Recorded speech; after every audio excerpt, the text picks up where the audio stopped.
I know that title's a bit clickbait, but I'm sure me and a number of experienced traders out there can come to the agreement that becoming a successful trader in the span of 1 year, or even just a short amount of time, like just under 2 years, for example, it can be done. And I'm sure we can all also come to the same agreement that it's because of the person behind the screens, the operator, the human. As everyone should know by now, trading is the sum of the majority of psychology and also a minority of technicals. And because of this, anyone who's been doing this for a long amount of time, I'm saying like a number of years, the reason why they have been doing this for a number of years is because of their psychology, because they're trying to undo anything that they've added on to themselves. I'm sure there's a lot of new traders out there who want to start trading, and a lot of them want to do it as quick as possible. They want to be really ambitious, do it in a span of 1 year.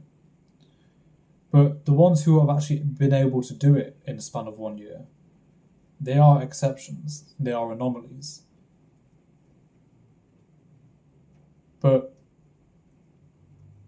the reason why that they were able to do it in the span of 1 year or a short amount of time was probably because that they understood from the get-go that doing trading and being able to be successful at it in a very short amount of time is very slim. It is only just anomalies and exceptions, and that's the first step, really, that they realised that they aren't the anomaly or the exception. And once they got that through their head and just became tunnel visioned and isolated, that is then eventually how they became, or finding success or consistency in that short amount of time. So let's say there is a new trader out there and they want to be good at trading in a very short amount of time. They're very eager, but they've also acknowledged the fact that it's not going to be a very high probability chance of them doing it, and it is only just exceptions or anomalies that are able to do that. So once they've got that through their head, I think what they must realise first of all is that there's a number of phases which someone must go through. So it's kind of like a typical movie, really. So they first learn, then they go through some sort of struggle, like a climax. Then they have like a resolution or a breakthrough. And then they begin to have a mastery and consistency, and then eventually scalability. So, as I said before, learning the technicals is the minority of the summation of a trader. It doesn't take very long to learn the technicals, depending on what they learn. Because these new traders are inexperienced, they won't consciously know that what step they might take, if it's going to benefit them or if it's going to set them back. For the majority of people out there who've been doing this for a number of years, they've realised that they've developed some sort of baggage.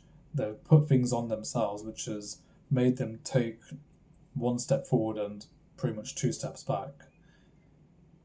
As we know, the trading space is very cluttered. It is very easy to add baggage onto yourself, and it's very easy to slow your trading journey down without actually consciously knowing. The only thing you could do from there is just to fix yourself and have some sort of breakthrough. But the ones who have been able to do it in a short amount of time, they've taken steps which were different from the majority to be able to achieve these results quicker. So they became isolated. They probably stayed away from social media, for example. They probably don't even have social media. They probably weren't comparing themselves to anyone else. And they didn't really have a competitive mindset. And not to make this a gendered argument, but to be honest, females are probably better traders than men because they're not competitive. They're not trying to have a measuring contest with anyone else. And they're not trying to swing for the fences every single time. Not trying to aim for home runs on every single trading opportunity. But if someone was to able to take these traits and take a sort of similar action-taking process in order to, so that they can realize pretty much that what they're going to do is going to be benefiting them in the long term. And that's another thing as well. Being able to just see the bigger picture and know that every incremental baby step of what they're doing is contributing to the overall bigger picture. So once you get out of the learning phase, you will eventually start struggling. And this is most likely because of, as I said before, things that you've put onto yourself. You've now exposed yourself to social media, you've added baggage to yourself, you become indecisive, and it becomes very hard to start making a decision at that point because your vision and your mind, your stoic traders, become so fogged that it's going to be very hard to play your edge. So you're going to have that struggle, and at some point you're going to have to take some time to realize that. Pretty much have a self-realization that it's going to take some time to be able to fix these things, acknowledge them and fix them, to then recognize it while you're in the charts. So those were some of the external influences which can affect the trajectory of someone's trading. But there are also other ways to help speed up the process, like joining a mentorship. Now, joining a mentorship can be a bit of you're kind of treading on thin ice because, as I said with the trading space, it's very cluttered and it's very easy to catch yourself on the wrong side of the wrong mentor and therefore increase the journey that's going to take to becoming successful. But let's say if you did find a good mentor straight away, right off the bat, then you've already put yourself in a good position to becoming a successful trader.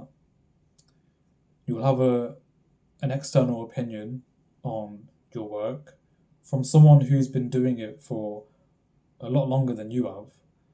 And if you've got someone with a lot of experience working with you,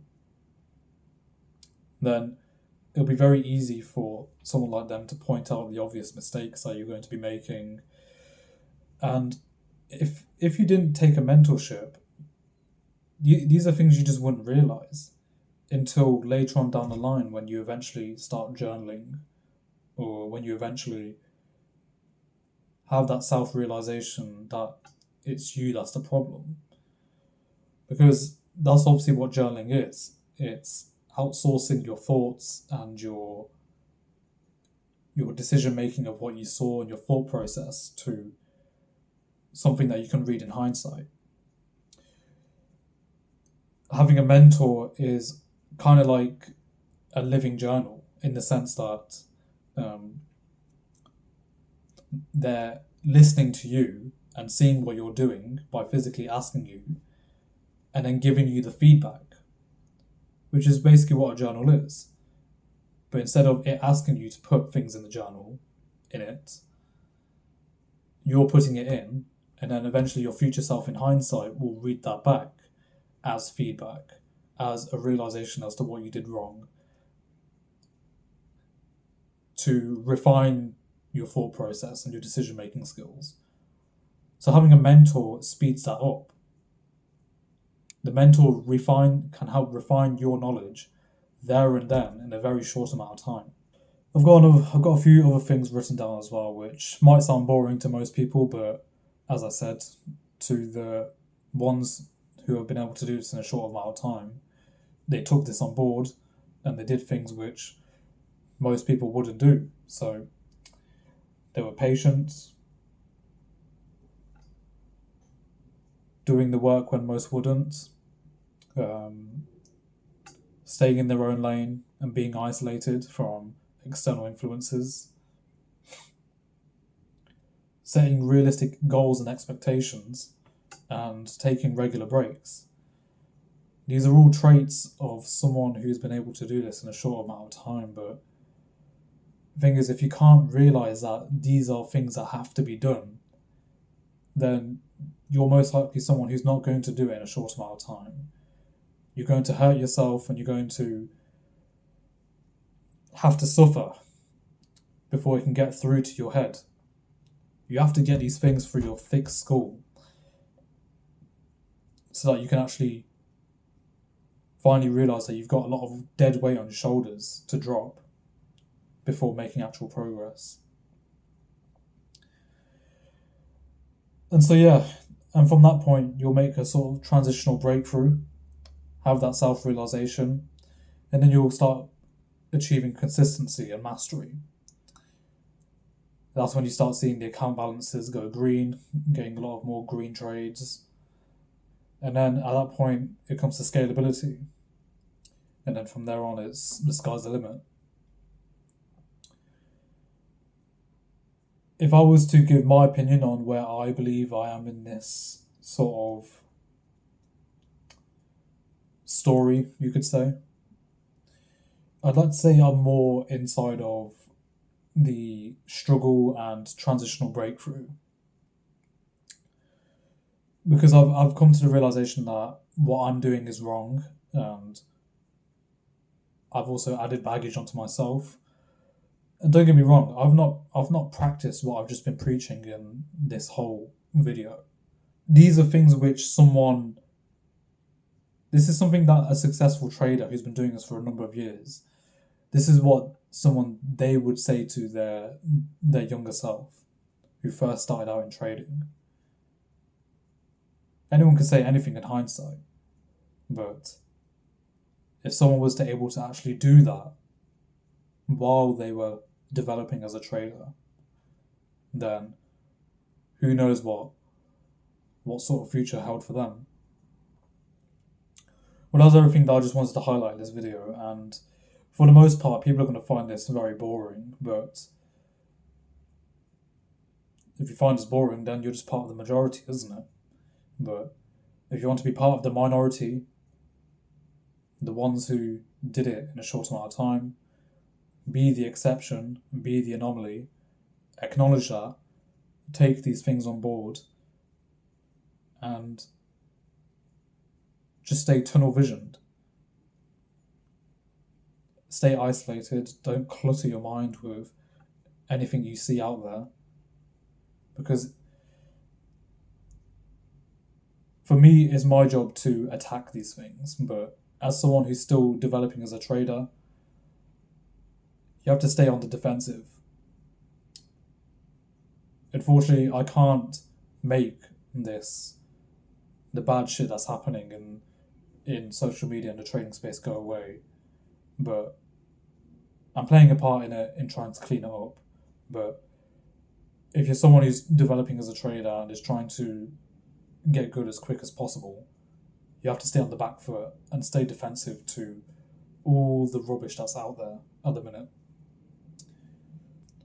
One more thing I also wanted to mention as well is to also seek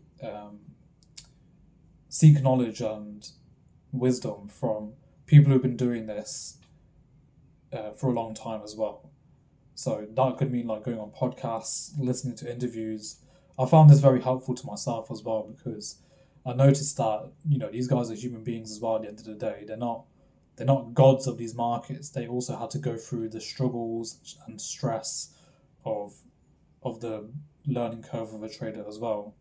But if you're able to pick up on the things that they missed out on, or they struggled to get through their head the first time, and take that on board as well, then you never know, you could be cutting your learning curve even further.